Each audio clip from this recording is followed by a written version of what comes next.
Sit upright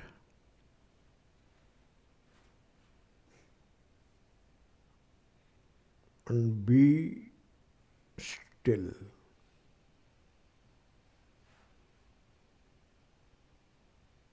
Still in the body,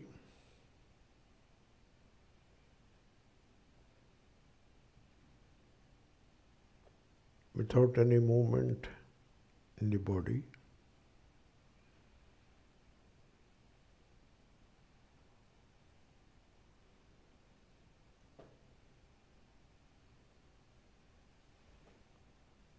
As you pay full attention to the body and keep it still,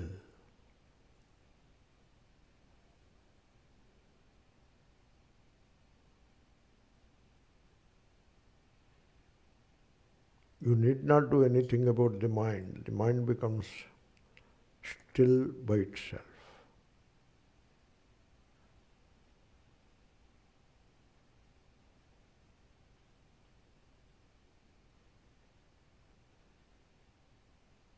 Which means between the body and myself, the witness,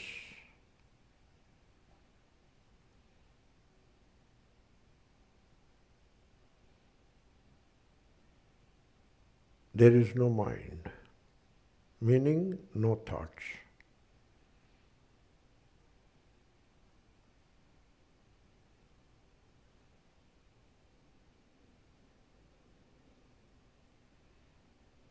That is the witness.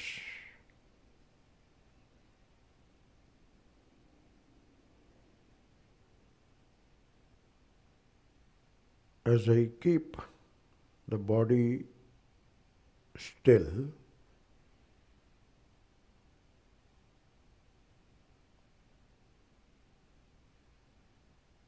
without any movement whatsoever,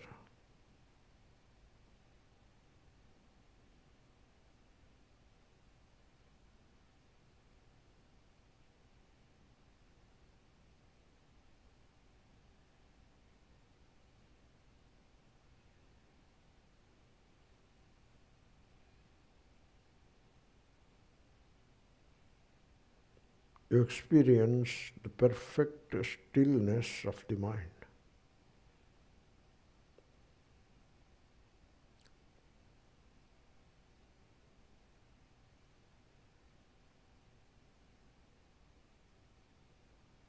There is complete inner silence.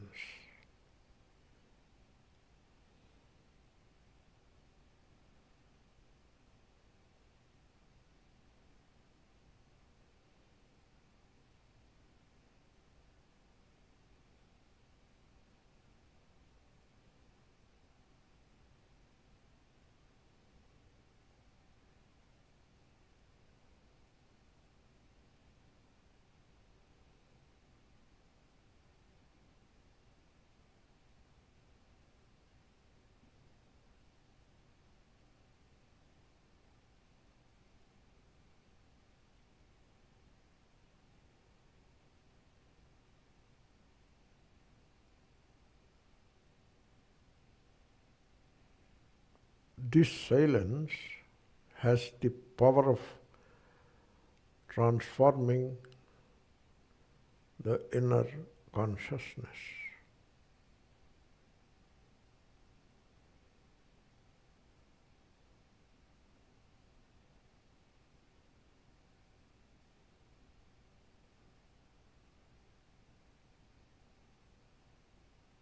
this is silence natural because we have not induced the mind to become silent.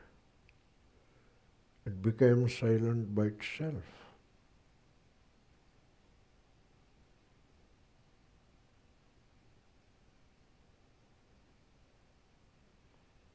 As you focus on the body and keep it still,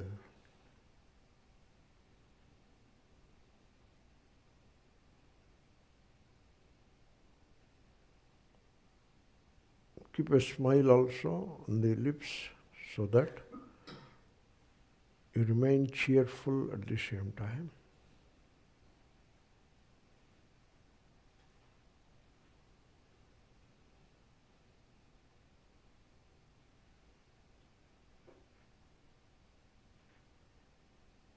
But the body should not move. It should remain still except for the breath.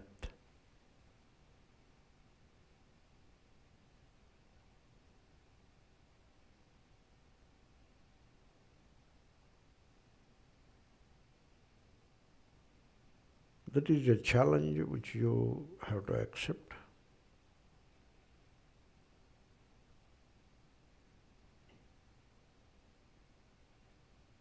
As you do that,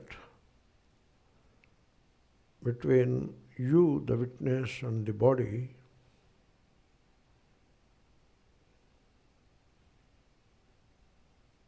or between Atma and the body,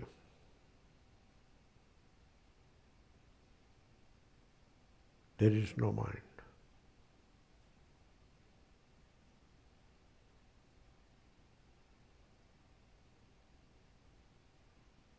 That is the inner silence.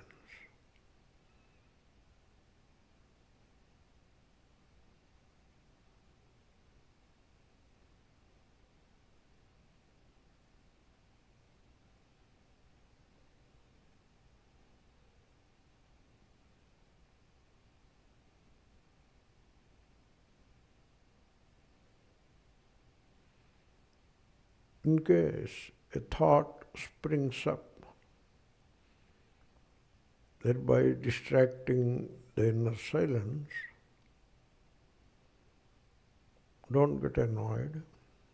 Continue to be cheerful and allow the thought to go away. Don't cling to the thought. That's it. That's all. And it will go away. And once again, the silence is established.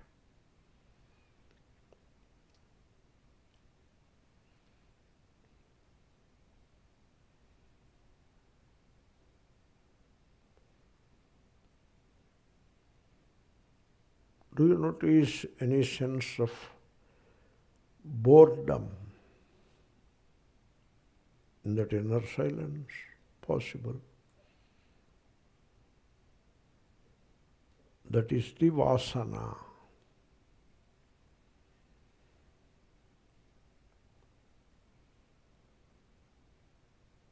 You stay with that boredom, if any,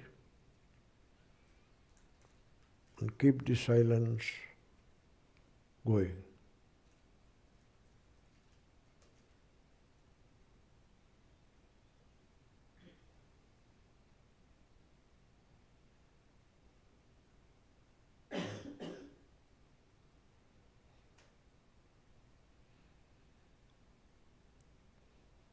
This inner silence is meditation.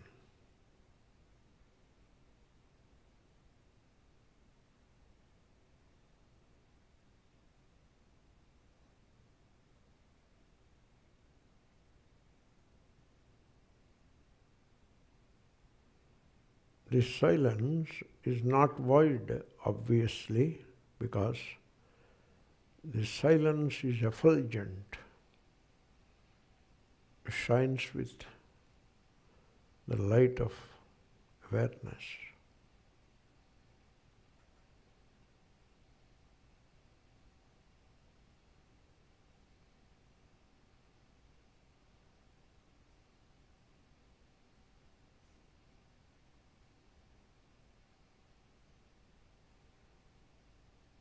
be silent. Don't get bored by the peace of the inner silence. Just be still, which is same as just be.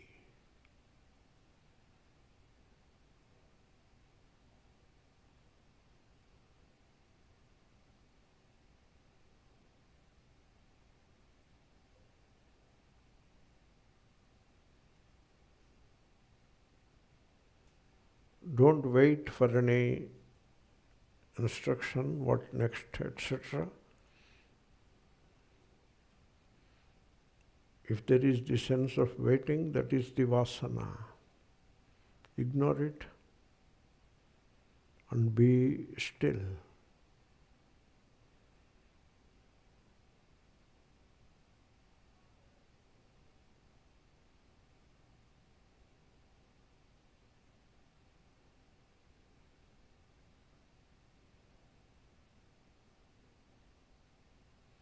When you are still, you are the being shining as the knowing.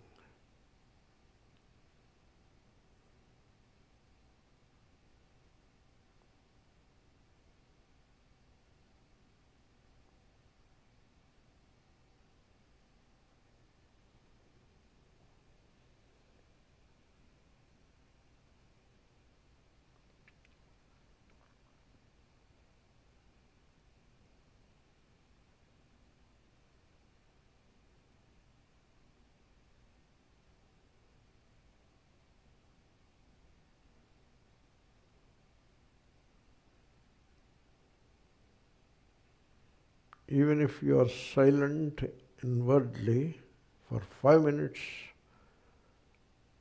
every day, that becomes a great sadhana.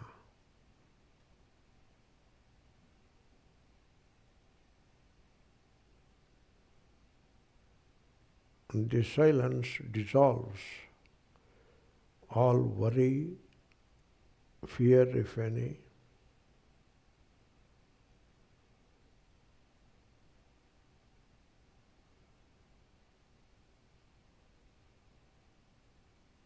Just be.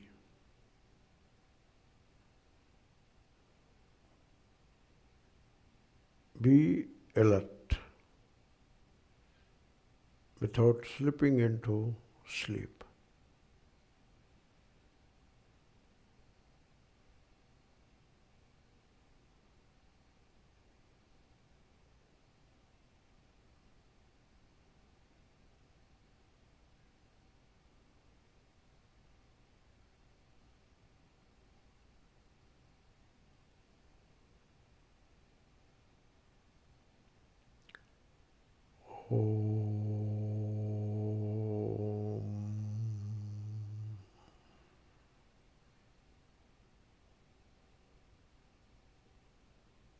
Relax.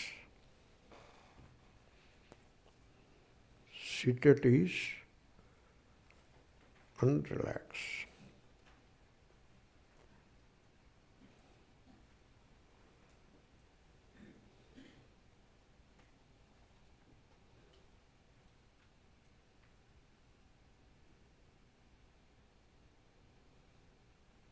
Open the eyes slowly.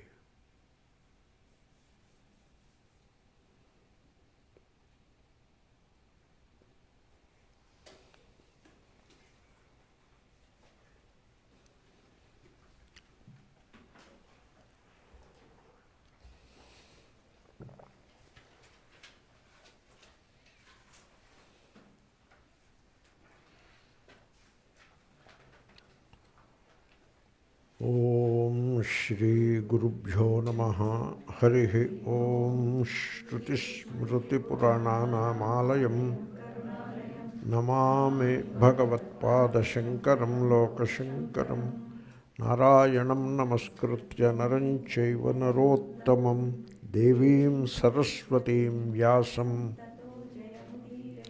That is evening prayer, it's okay. Atmanyevakhilam, no, earlier verse. Viviktadeśa āsīnaḥ. Virāgo vijitendriyaḥ.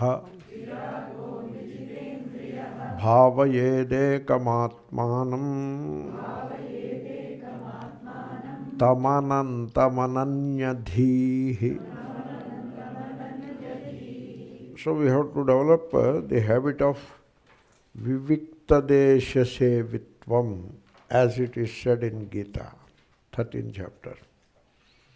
Sevitvam, that is sevi. Tvam is the status of the mind, status of the consciousness. Sevi, prathama ekavachanam. Sevin is the pratipadika. That in means shila. Tachilye ninihi, like that they say. Nin, that nin is in. It comes in the sense of that becoming a part and parcel of your consciousness. Shila. Means that has become an inbuilt trait of the consciousness. What we call Shila.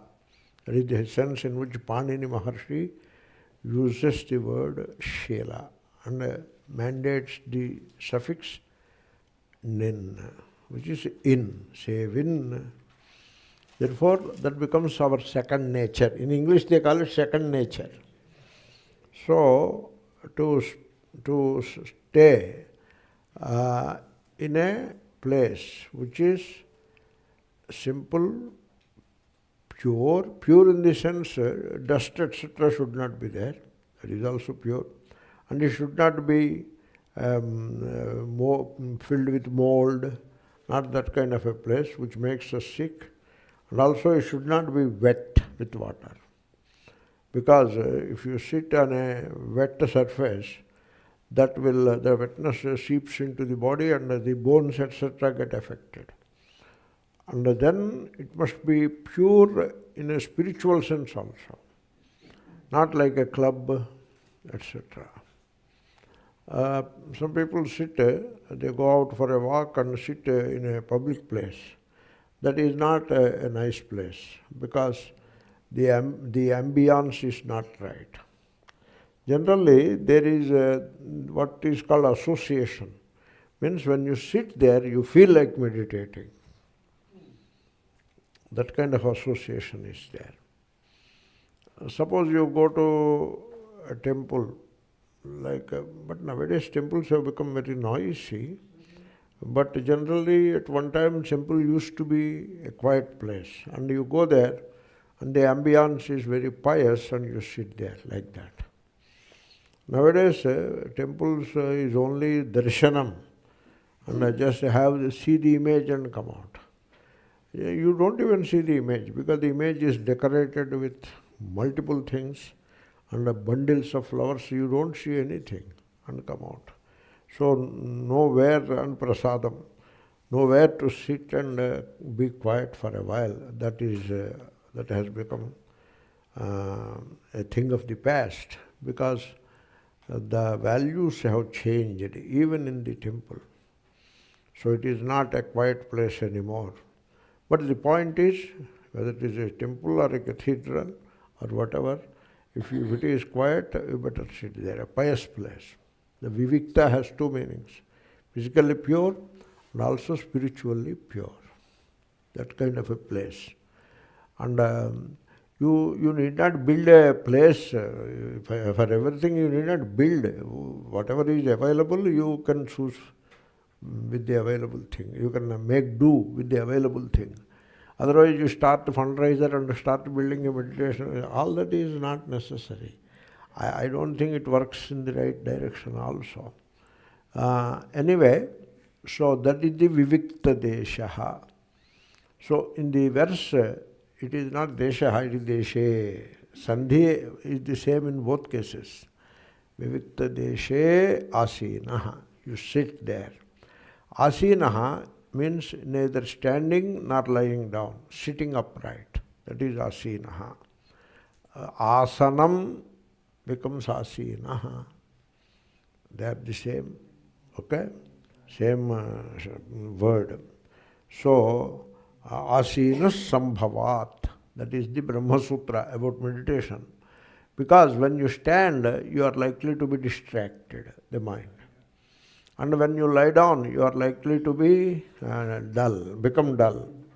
And likely to become sleepy also. Therefore, standing is rajas, lying down is tamas, sitting upright is sattva. Therefore, that is recommended, at least in the beginning. Some people ask, can we do meditation while lying down? You can. Suppose you are traveling in a plane or a bus or a train, then you cannot have the upright sitting may not be possible all the time. Doesn't matter. You can do it without upright sitting also. But the only point is you should be alert and you should be aware, not sleepy. And so that is the point. Initially, it is recommended to sit upright. Eventually, you can take that part of it easy. Viviktadeśa āsīnaḥ. That is how you have to practice meditation. That is what he is saying. So, what is the meditation? Parabrahmahameva tat. That is the purpose of meditation. But now, meditation, there is a small book, meditation happening. You may want to read it. So, meditation is not an action. Is not an action. Though the word is a verb, to meditate is a verb. All verbs are not actions. So some verbs are actions, but everything is a verb. In the language it is verb, but in its meaning it need not be an action. Okay? Like to be, that is also a verb, but it is not an action. To know is a verb, but not an action. So, to meditate is not an action. It is to be aware is not an action. To pay attention is not an action. To meditate is not an action. The kind of meditation that we are looking at is not an action. But the meditation of the yogis, yoga people, dharana, dhyana, samadhi, that is an action. Because it is about the mind. Whereas here meditation is to leave the mind behind. So the moment you leave the mind behind, it is no more action. You have gone beyond the domain of action and movement. Therefore it is no more action. Whereas many schools of meditation pursue meditation as an action, very subtle action, inner action. Therefore here we are not looking at meditation as an action. Meditation is crossing the boundary of the known.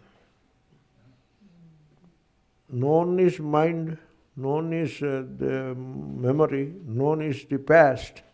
So that boundary of the known you want to cross.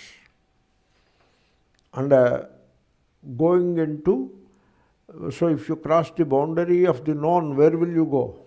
So you go into the pure being, which is the same as awareness, same as attention, same as knowingness, same as the witness, same as the watchfulness. All these words are employed. Same as the pure being, same as the inner silence. It is not the physical silence that you find around.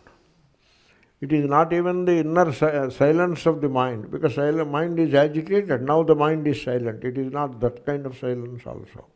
It is the silence which is your swarupa, your essential swarupa, which is always there.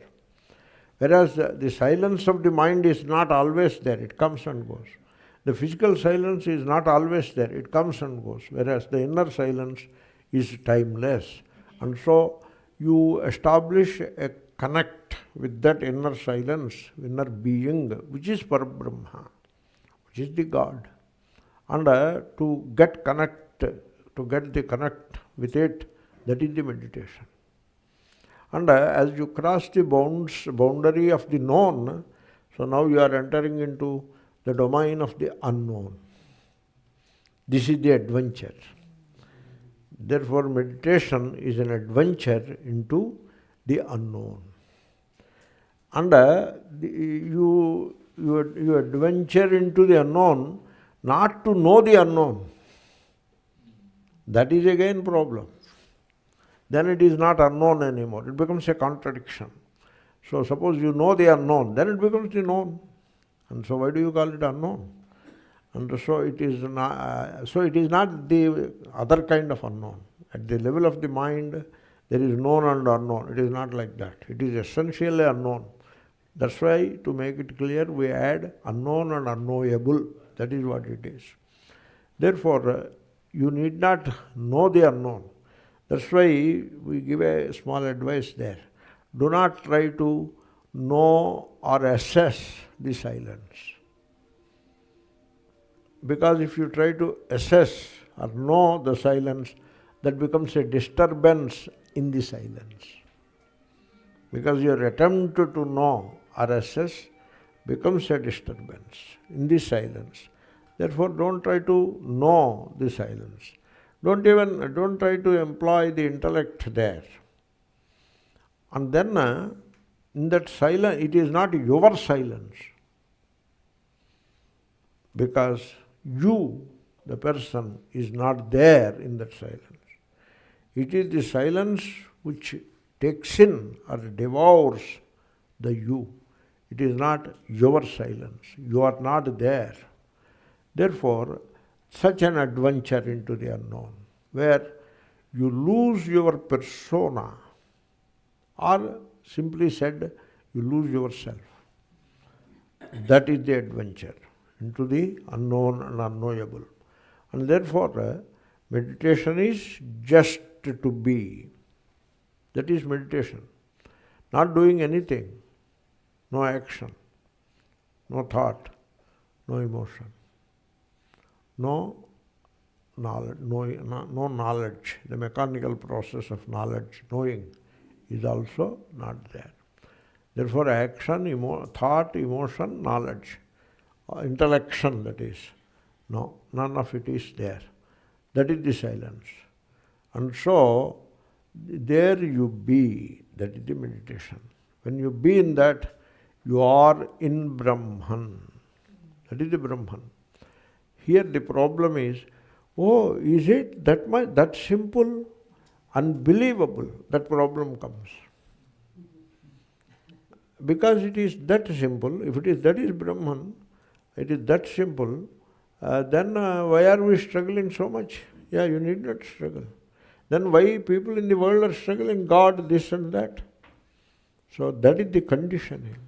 So what happened is, the religion and the tradition, so much dust in the name of religion and tradition has settled on the truth. So all the dust of centuries, it creates a condition in which God better be at a distance, better remain away, so that occasionally we can worship. When it is convenient for us, when it is needed for us, we can worship. If God comes and sits before me, or God is sitting inside me, or God, I am myself essentially the God, then all the hype and conditioning associated with the God idea will be demolished, and people don't like it. So that conditioning comes in the way. Therefore, it becomes like, I cannot believe, if that is the God, I cannot believe. That kind of a feeling could be there inside. That is the vasana. And that vasana can come in the way. That can obstruct the understanding or the realization. You have to overcome that vasana and that conditioning. That's all. That is all you have to do. That is the meditation. Okay? You see, for doing meditation, you must be alone. You must be aloof. Viviktadeśa āsīno. You must be aloof. And also, you must be like a watcher on the hills. one who goes to the hilltop and stays alone, he is alone, and then he watches around. What is there to watch? Except the open sky, there is nothing to watch. That nothing to watch, that nothingness.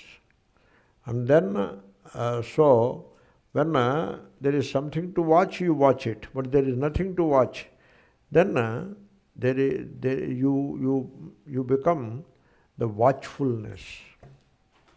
Because there is nothing to watch, you merge into that watchfulness and remain as the watcher or remain as the watchful. So that is how you remain like a person on the hills. Okay? That is meditation. Suppose while you are on the hill and watching, suppose something happens, like a piece of cloud comes, then it's okay, you watch the piece of cloud. Similarly, when you remain the being inside, a thought comes, it's okay, you are not to be disturbed by the thought. You just be aware of it or watch it and allow it to go. That is how you are. This you cultivate. And this is how you become familiar with that inner silence, which is your base, which is your ground. These are the words used. They put a ground with capital G. Not the small g. If you write small g, it can be misled. It can be misread rather. You can misread it. But when you put a capital G, that draws your attention. And you become alert and try to understand the right way. That is the idea. You see, one time in India, people do not follow the time all the time. They call it wrongly Indian punctuality. Wrongly.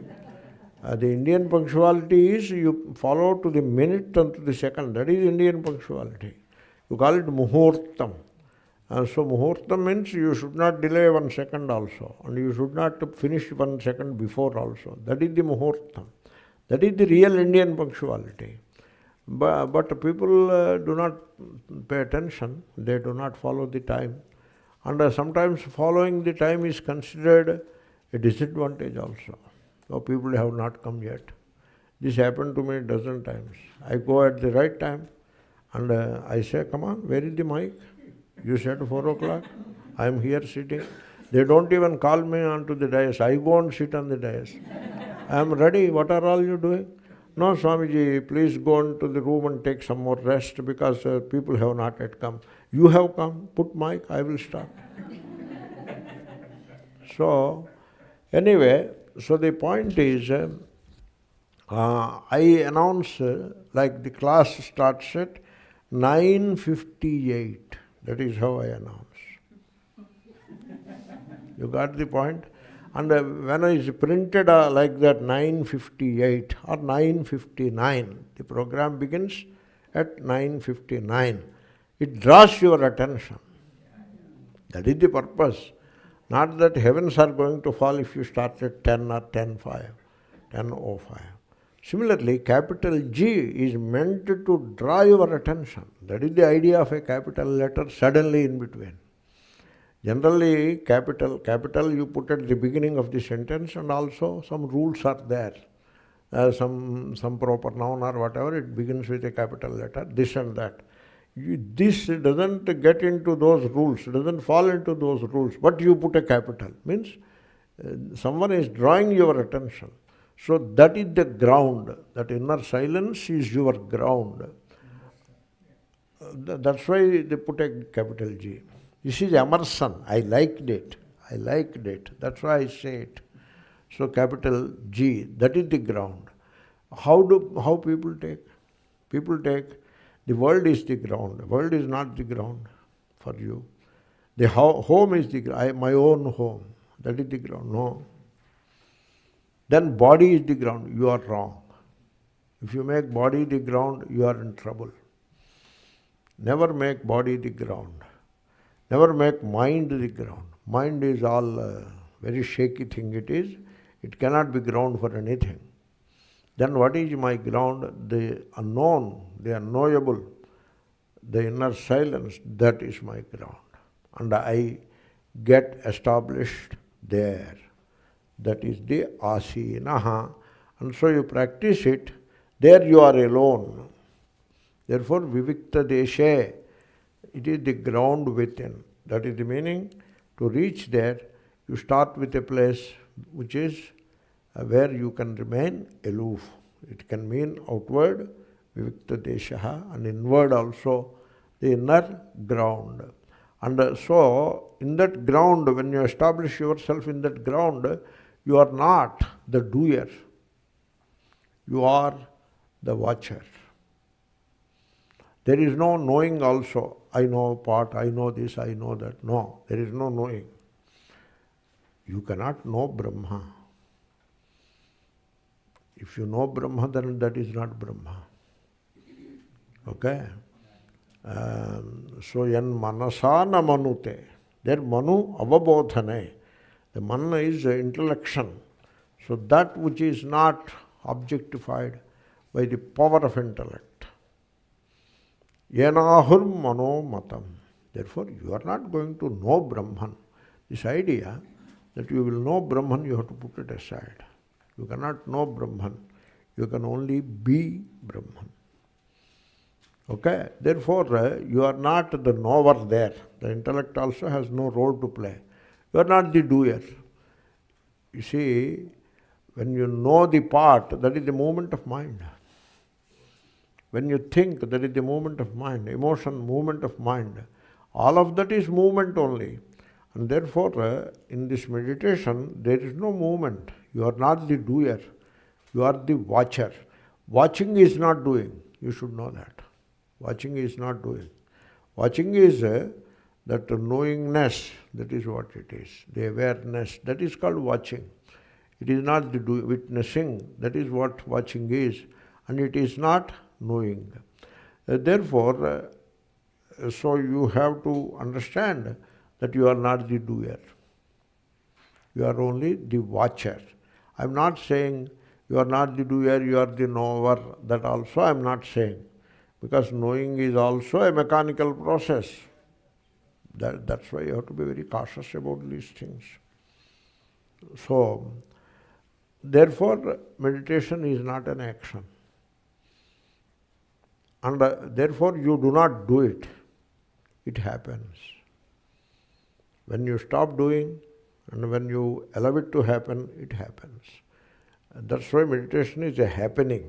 It is not a doing. It is not an action. And so when it is not an action, you are free now, because you are not an actor and there is no result. Action goes with result. There is no result. No, Brahma is not the result. Brahma is not the outcome of the result.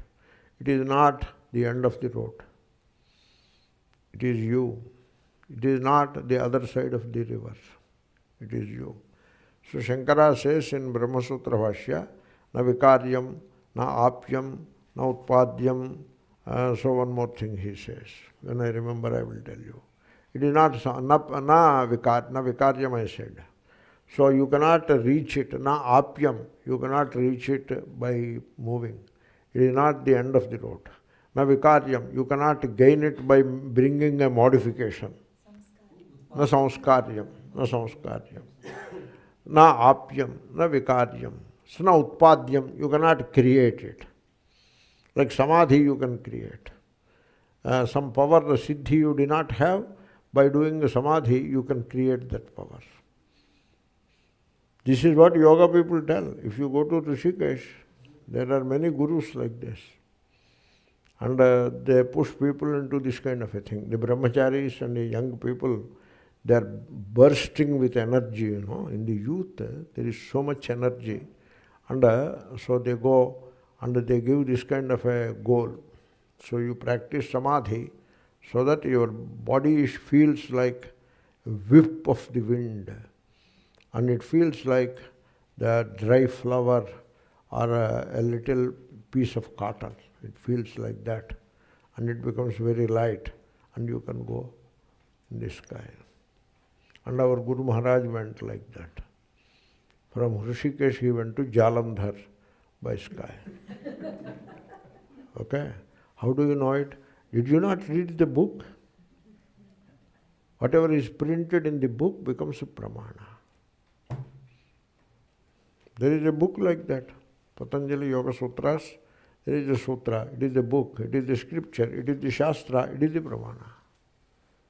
Kya baat hai? So like this, you hand over your redemption to a word, a scripture, a printed book. And if it is in Sanskrit and you do not know any Sanskrit, then you hand over to a guru who is supposed to know some Sanskrit at least. That is not the way. These are some of the pitfalls that are there. Nothing wrong. I do not mean going to the Maharaj is wrong. I am not saying that. You go to the Maharaj, you get the book, and let him explain, you listen to it, all that you do. But that is not going to redeem you. Only you can redeem yourself. And all of that should guide you in the right direction. The Guru should guide you in the right direction. The Guru should not create a sense of psychological dependence. You depend upon me. I will see that you will get the moksha. Guru should not use such language. That is very painful. And that hurts the Guru as well as the Shishya. Both remain in the samsara. Therefore, you have to take the matter into your hand. In doing so, you are not disregarding the Guru or the scripture. Guru and the scripture are like the physician and the prescription. They are needed.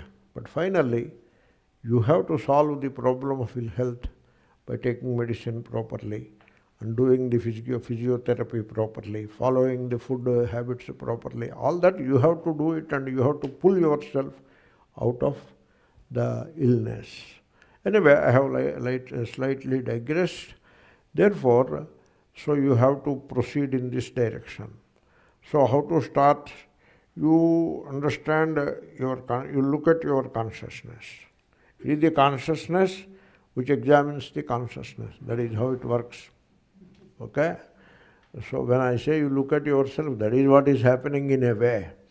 Therefore, notice that your consciousness is focused on the outside. That is how your consciousness is. So notice it, understand it. It is always focused on the outside. Therefore, you have to break that habit of the consciousness. That's why, at least in the beginning, close your eyes.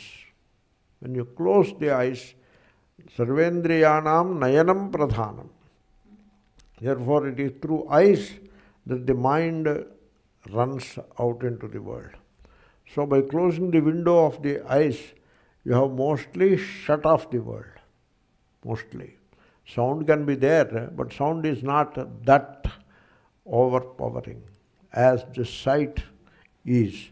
And therefore, you sit in a lonely place which is aloof, or you be aloof, and notice that you are focused on the outside, and decide, take a decision, or decide to withdraw the focus from the outside, and therefore close the eyes to the outside, and now let the whole consciousness be centered inwards. Now the consciousness is not getting spread or scattered all around.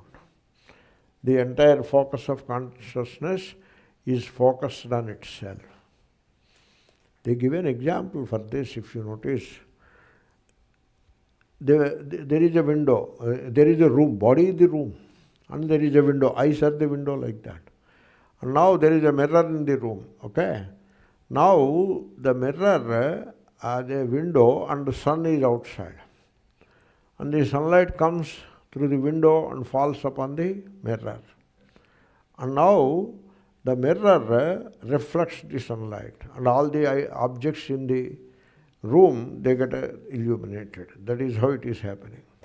Okay? That illumination happens in two ways. The objects remain in the outside, and they get illuminated. That is how people take. Or the mirror reflects the objects, the pot appears in the mirror.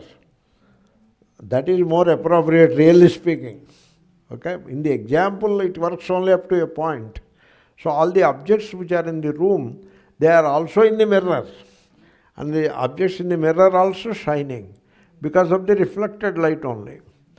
Now what you do is take this mirror and turn it away from these objects towards the sun.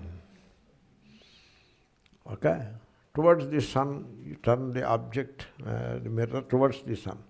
Now the mirror stops illuminating the objects. Right? It doesn't illuminate the objects anymore. Now you should not say, okay, earlier it was illuminating pot, etc. Now it is illuminating the sun. You should not say that.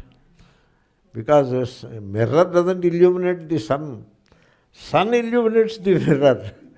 Okay, so what the mirror is doing now? Mirror stopped illuminating the outer things. And it has turned towards the sun. Thereby, it has given up its status as the reflecting surface. It surrendered that status to the sun. And therefore now only the sun shines. That is how the example can be understood up to a point. Okay? Therefore, you turn the entire consciousness, the whole consciousness, let it be centered inwards. Do that. When you do that, you come to realize. This is called insight. You get an insight, or you come to realize that you are not the body. Certainly, body is nowhere. It is a contest between the waking consciousness, which is the background of the moving mind, and the pure light of awareness. That is where you are in meditation. In that contest, the waking consciousness drops off, and you abide in that pure awareness, and now you know that I am that inner light of awareness. You understand yourself correctly. That insight you get. You know that you are the awareness. Okay? But what happened? This awareness, inner light of awareness, through the moving mind, gets entangled in 1001 things of the world. Now that entanglement, which is called samsara, is withdrawn, and you abide as the pure awareness. By withdrawing the consciousness of the moving mind from everywhere and focus it inwards instead of allowing it to be thrown, scattered outwards, you focus it inwards and abide as the pure awareness. Okay? That means the mind, which is the moving mind, it will learn to remain silent, and it rests within yourself.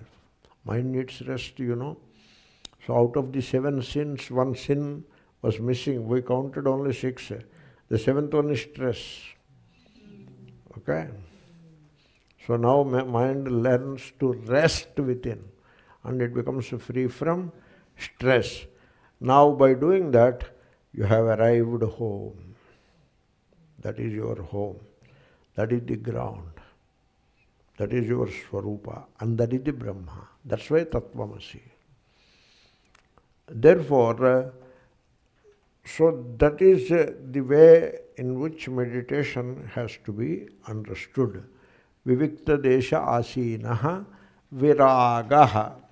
So you have to withdraw. That is what I was explaining, that through the moving mind, the inner light got entangled in 1001 things, and then you get attached to them. Get attached to them means what? You fail to understand that you are that inner light, and then you start giving importance to the outer physical object to the point that you forget your true self. Self-forgetfulness. That is what is called attachment. And then, you see, attachment is followed by aversion. The self-forgetfulness is very strong in attachment and stronger in aversion. If you fall into this hating business, then the self-forgetfulness becomes even worse. You can withdraw from attachment, but it becomes more difficult to withdraw from aversion. So these are the problems in getting entangled in the things of the world. So what happens is you build up a justification, all the right reasons to get attached, and all the valid reasons to hate. That is where you end up. That is how the intellect will take over. And now the ground remains completely forgotten, intellect takes over, and now this attachment give all kinds of status to it and make it looks very sacred. Attachment looks very sacred. Like suppose some mela is there. What is mela? All thousands of people assemble, and all kinds of small and medium-sized shops will flourish, temporary shops, and all people will come in the name of God. And then there will be a procession, and Jindabad, Jindabad, Murdabad, Murdabad, whomsoever you don't like Murdabad, what you like Jindabad, that like that it goes.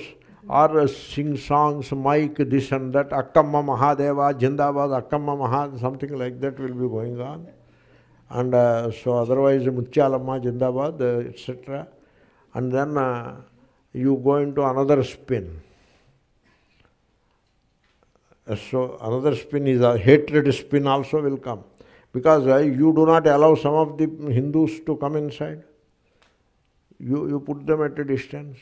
And they go and join another religion, and so you start hating them. So that begins, this is how. Now you have every justification, every right reason to be attached and also to be averse. The intellect takes over. And intellect builds an ideology around it. And now you are totally lost. The chance of discovering the truth is out of the window. Therefore, you should not fall prey to all that. So, viviktadeśa āsīno virāgo.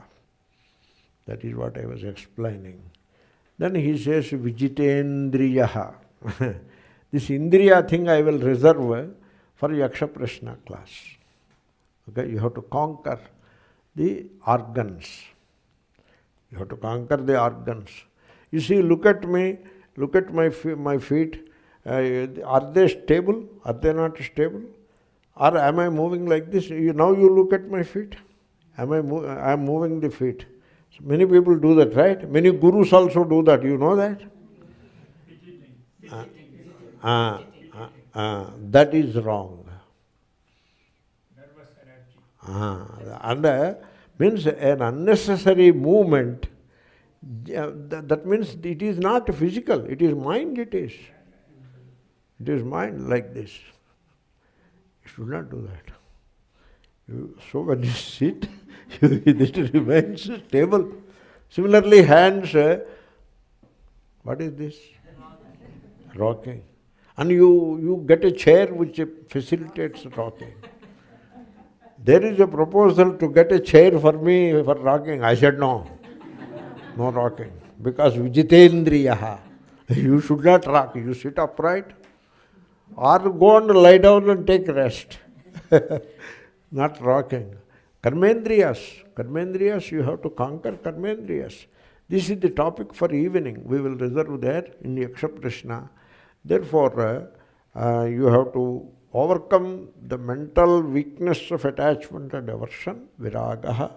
And also, the sense organs and the organs of action are capable of pulling you out of your swarupa.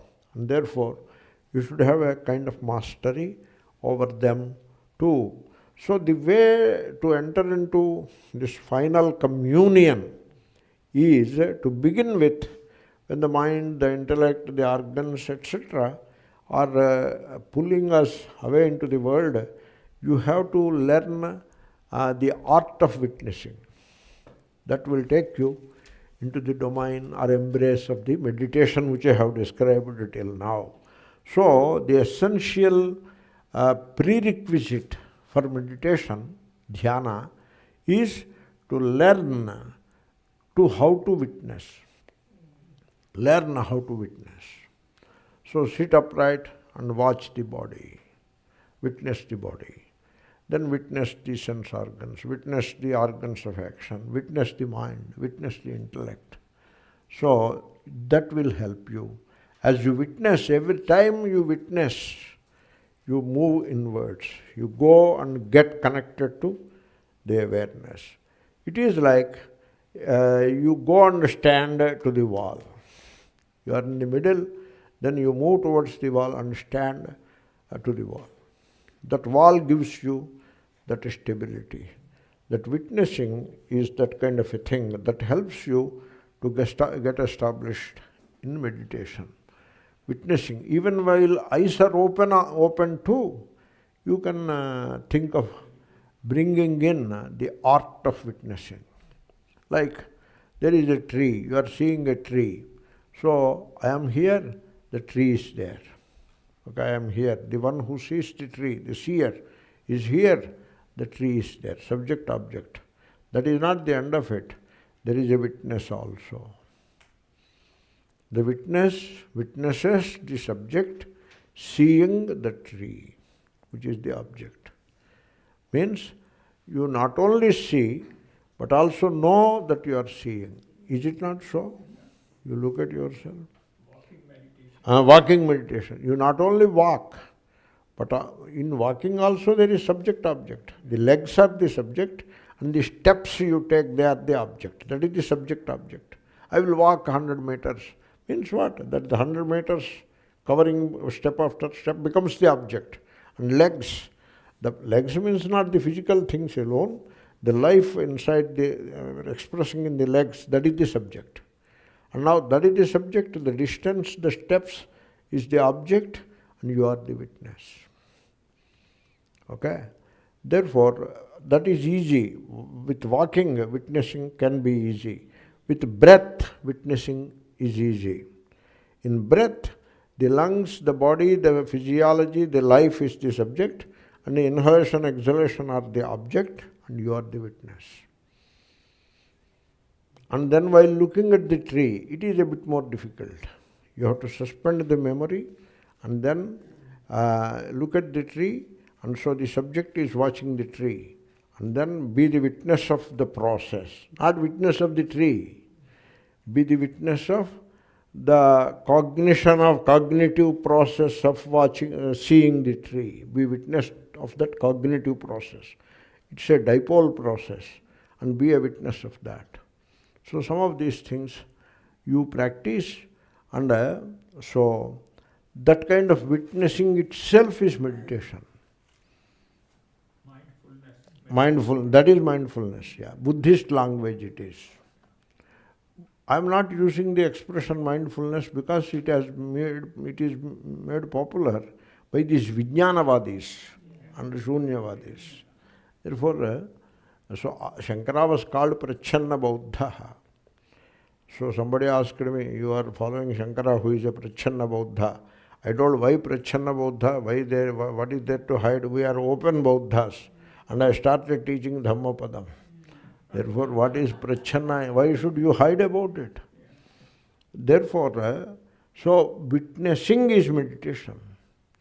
Finally, abiding in your inner light is meditation. That is the final. But as a journey, witnessing is meditation. In other words, watching is witnessing, is meditation. So the quality of being aware is meditation. What you do, you judge, you name, label, judge, condemn, like, dislike, all of that is going on. You see things, you do all these things which I said. You close the eyes and hear the sounds, now also the same process goes on. You judge the sound, oh, this is a nuisance sound, that is good sound. So like that, go on judging. And then getting attached, and then liking, disliking. So the entire process is going on. So stop that process, stop all that process. So just be aware. Aware. Some sounds are distant, this is how I say, some are near, it's okay. The sound is a disturbance, no. You see, sometimes I say in the class, suppose meditation I am taking, bus sound comes, the birds sound in India. Then I tell, don't resist those sounds. Don't consider those sounds as a disturbance. You be aware of those sounds. Don't label them as disturbance. The moment you label a sound a disturbance, that becomes a disturbance. Your labeling becomes a disturbance. Don't label. Instead of asking the person not to do the sound, I prepare the people not to label the sound. Because you cannot ask the person not to do the sound. The person is on the road making the sound in India. So it is coming from the road and they are shouting there. And therefore, instead of, you cannot go and ask him to stop shouting. Instead, therefore, you don't try to change the outer. You try to change the inner consciousness. So that means you are the awareful being. You are aware and nothing else. You are aware. That's why I say, don't condemn, don't support, don't justify, don't label even, because in labeling all these things will come. Don't label, don't like, don't dislike. Then people will get up and say, what is wrong if I like this? You are not trying to understand what I am saying. It is not right or wrong issue. No, I like music. Okay, go and sit on the tree. I am not talking of liking music or disliking music. Here, so if you like music, you have become a person that likes the music. What I am talking, you are not the person. Your inner quality of awareness, you bring it up. Don't bring the quality of liking, disliking, justifying, condemning. Don't push that qualities aside and just bring out the quality of being aware. That quality you bring out.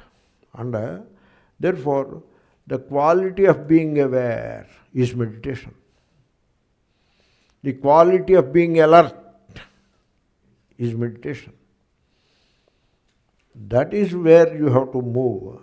Meditation means awareness, as I said just now. Therefore, if you are aware while walking, walking becomes meditation. If you are aware while eating, eating becomes meditation. And one more thing also I can tell if you appreciate it. If you are aware while you are talking, talking becomes meditation. Talking becomes meditation. Therefore, you take a class, that is meditation. And you listen to the class, that can be meditation, Shravanam, but still it can be Nididhyasanam.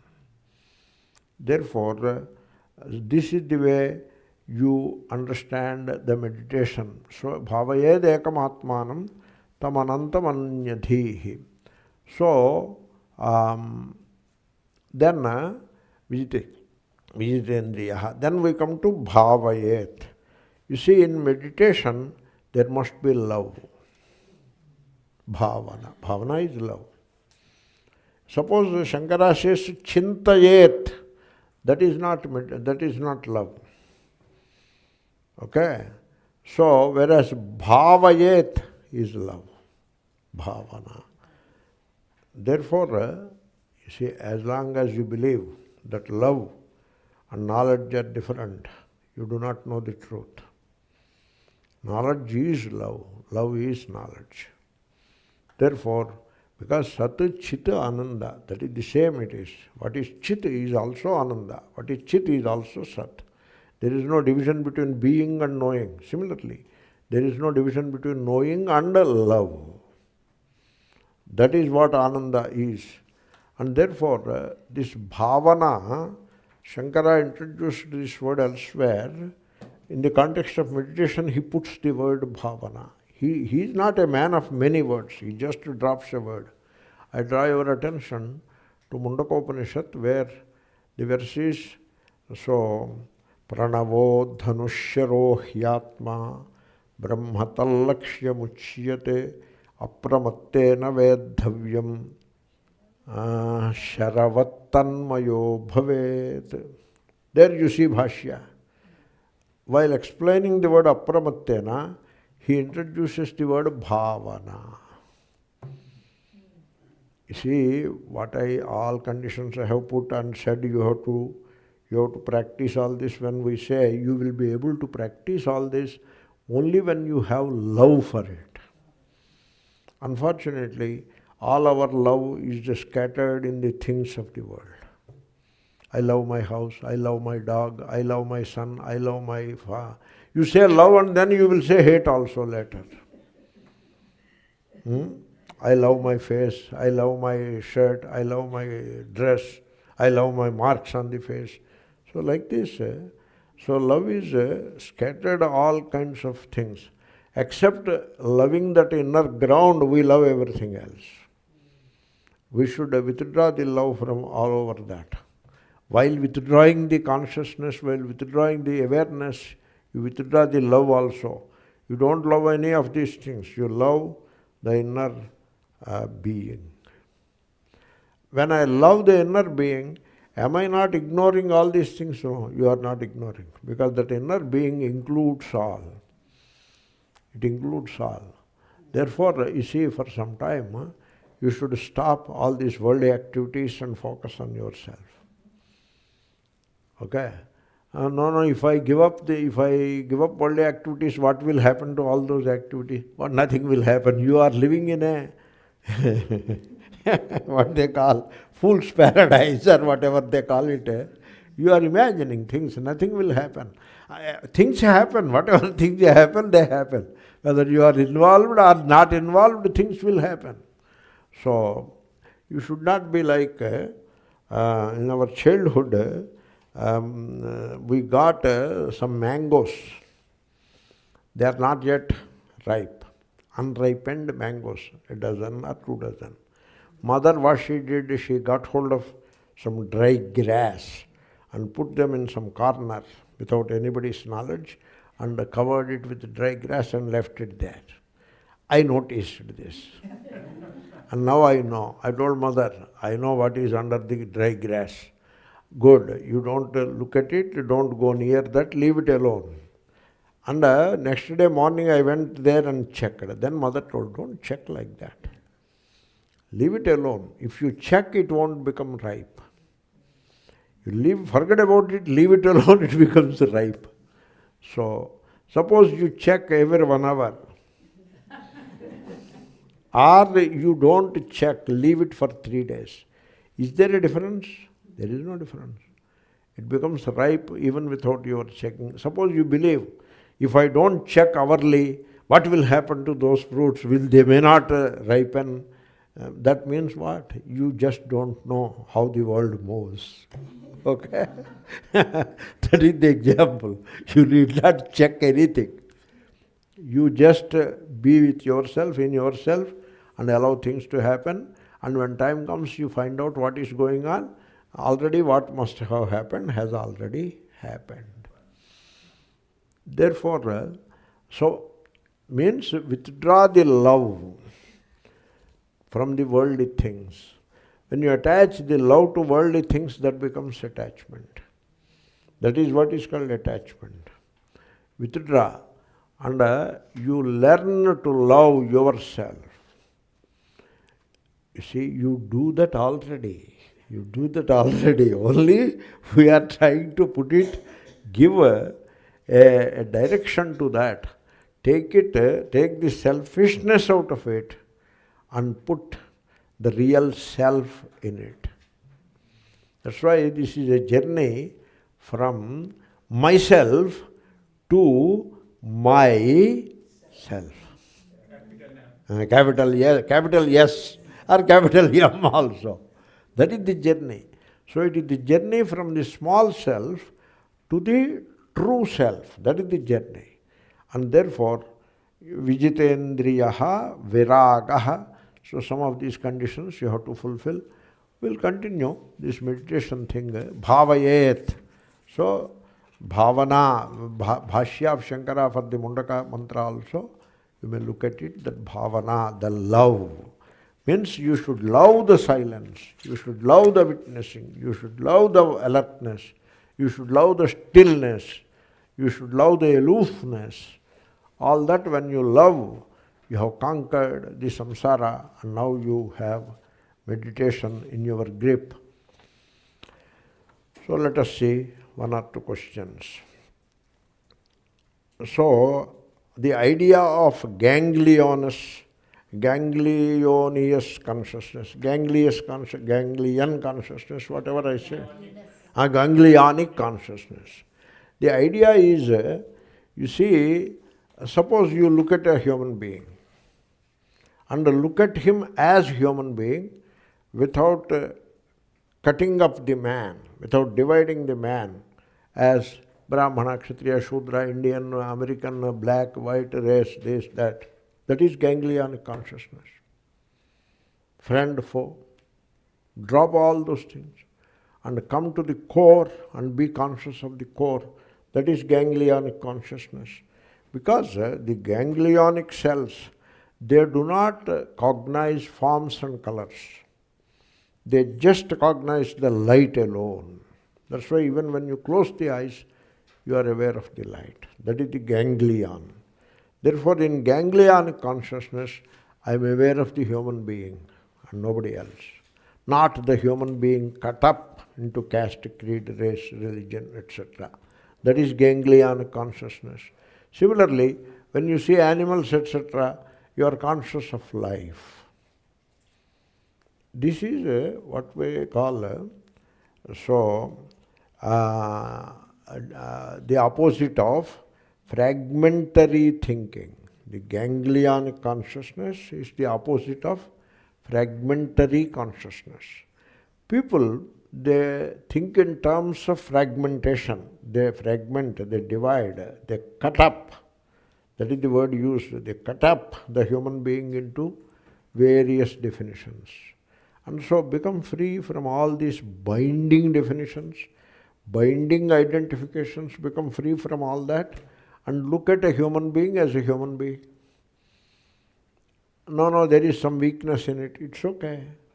Forget about the weakness. He is a human being. I am a human being. I have weakness. He is a human being. He has weakness. We are the human beings first and last. That is ganglionic consciousness. Not an ordinary thing. So religious people, they don't even know what is ganglionic consciousness. They don't even know that such a thing exists. Because they cut up the human being into all kinds of divisions. Don't be like a politician. Be like a saintly person who looks at all with the same love and with the same sense of Atma. That is how you become conscious. So you are conscious without a variety of labels. That is ganglionic consciousness. That consciousness is Brahman.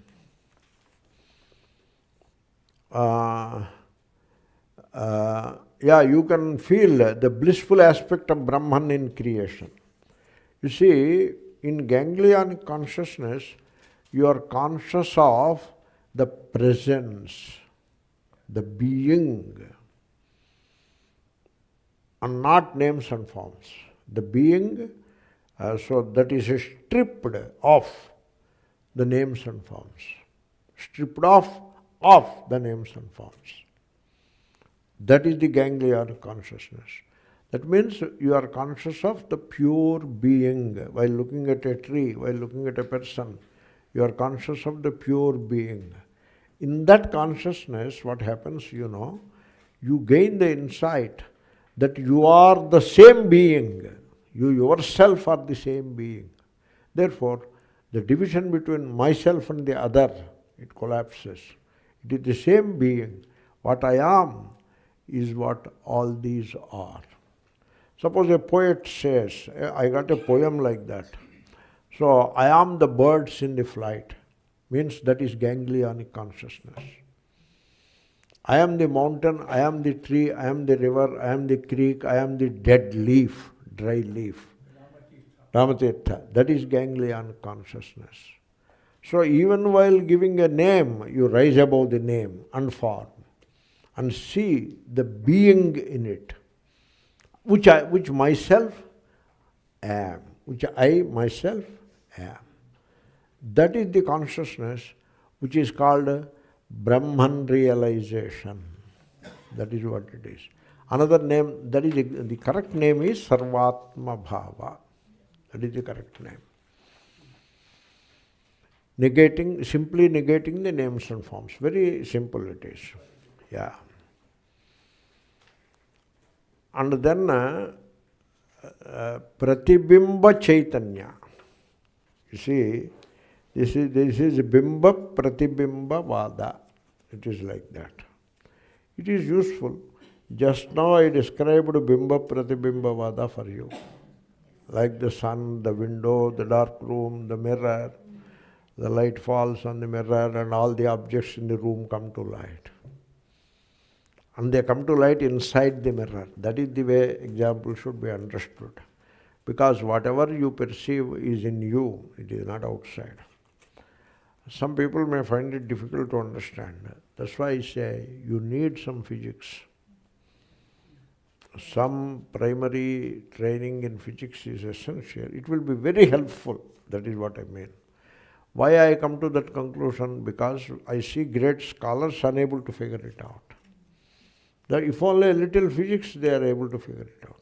It requires deep understanding of physics. Some understand, at least space-time, what is space, what is time, what is motion, what is an object.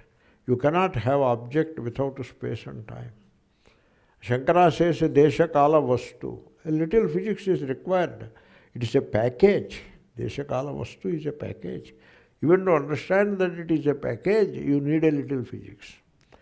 And therefore, this Pratibimba Chaitanya. So, the moving the consciousness, the background consciousness, in which the entire waking state is shining, that is the reflected light of Atma. That is not the original light of Atma. Reflected light of Atma. That's why it is called Pratibimba Chaitanya. And Chit is the Chaitanya, and Pratibimba is Abhasa. Sometimes it is called Chidabhasa. Chidabhasa, sometimes they give the status of an entity to it. You need not give the status of an entity. You can call it reflection. For example, I have explained the reflection mechanism without using the word Chidabhasa and without introducing an entity called Chidabhasa. Did you notice it? It can be done like that. Shankara doesn't say Chidabhasa here and there. I have yet to come across Chidabhasa. Maybe you can say also. Nothing wrong in it. But it is not described as an entity. Chidabhasa comes to this world, then after death it goes to the other world. All that is taking things too far. Already we have enough entities to dissolve, all unreal entities. One more you can add. Anyway, the point is, that is the Bimba Pratibimba Vada. The mind reflects the consciousness, the knowing power of consciousness, correct. So how does this happen? There is no how. It is not a mechanism. There is no how. How does sun reflect in the mirror? No how. Just reflects. How means you have a process, a mechanism, a time-bound mechanism and all that. Then there is a how. So how to lift this up? So you have to hold it firmly and lift it up. There is a how. How to drop it? There is no how. To drop it, there is no how. But to lift it, there is a how. Okay? Therefore, it reflects like that. So you understand the whole process. That is the question. Good. We'll continue.